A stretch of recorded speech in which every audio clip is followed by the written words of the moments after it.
flock. Several years ago, when Steve Harrington, who was one of our pastors, retired, a friend of his, the Reverend Dr. Craig Barnes, who at the time was the president of Princeton Theological Seminary, preached here. And he preached not on Psalm 23, on a different psalm, but in another place, Craig speaks about Psalm 23, and he says this: "I don't mind calling the Lord my shepherd, but I've never been too flattered by being called one of his sheep. I had hoped to be the eagle of the Lord, or maybe the cunning tiger. Sheep aren't particularly smart. They scare easily and have a knack for getting lost. Most of us don't look lost, yet if we are honest, You know, the implication of the Lord being our shepherd, of Jesus being the good shepherd, is that we in fact are sheep. And I want to show a video that certainly resonates for me in my experience of what it means to be a sheep. It may or may not resonate with your experience, but I think it captures some of what it means to embrace a good shepherd and to acknowledge what it means to be a sheep of that good shepherd.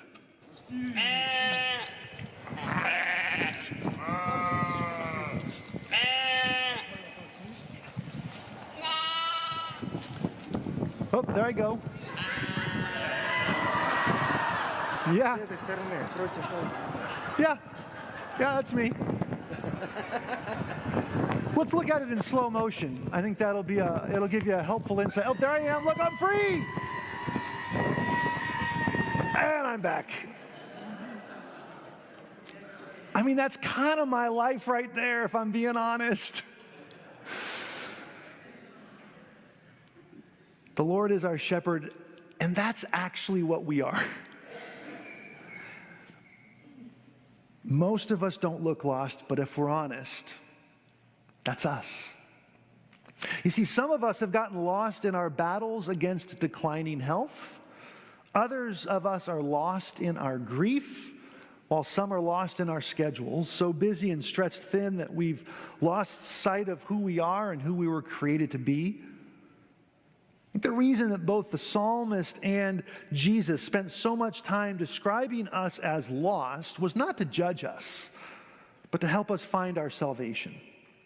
Confessing that we are frightened and lost is perhaps the first step to finding that salvation.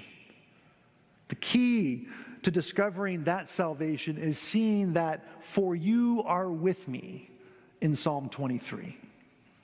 That affirmation in the incarnation, "you are with me," God is with us, that we make, in that we find our salvation, our freedom, our acceptance and inclusion in God's love. It's how David survived the valley of the shadow of death when he was on the run from Saul. And as we look in our world, it's that God with us that is the hope that rises out of the rubble of war-torn countries and poverty-stricken neighborhoods. Believing God is with us is how police officers and social activists alike can make it through another day of caring for the homeless and the marginalized in our community. And how huddled Christians can continue to worship in countries where the church is persecuted. It's how people with fundamentally different perspectives and worldviews can sit at table together and listen to each other and learn from each other, because you are with me. And whether or not there is still a middle class in America, it's even how middle class Americans can survive jobs they don't love but can't afford to leave because they need to support a family and pay their bills. Because you are with me. And it's even how we are invited this day. To that, the psalmist speaks and invites us to keep discovering that the only hope is in this shepherd who is always the closest thing to us. The Lord is my shepherd. That is our statement of faith today. That in life and in death, we belong to God.